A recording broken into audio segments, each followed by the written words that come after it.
नमस्कार मंडळी. तर हा आपला आहे 3 किलोचा केक, ज्याच्यासाठी मी खालचा 1.5 किलोचा बेस करून त्याला आयसिंग करून घेतला आहे. तेही पिंक आणि पर्पल म्हणजेच जांभळा आणि गुलाबी कलरमध्ये. आणि हा केक आपण एक दिवसभर सेट केलेला आहे. एकदम सकाळी सकाळी केला होता केक.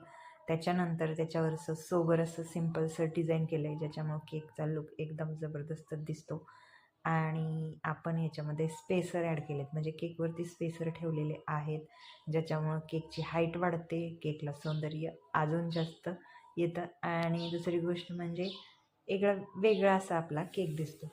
तर हा केक मला बावी येथून ऑर्डर आलेला होता. माड्याच्या जवळच आहे, 15 किलोमीटर अंतरावर. आणि बघा, शूटिंग करण्यासाठी राघवची मदत होते. तर फायनली हा असा लुक आहे केकचा. केक तुम्हाला कसा वाटला कमेंट करून सांगा. आणि अशी केकची ऑर्डर असेल तर दिलेल्या नंबरवर नक्कीच कॉल करा.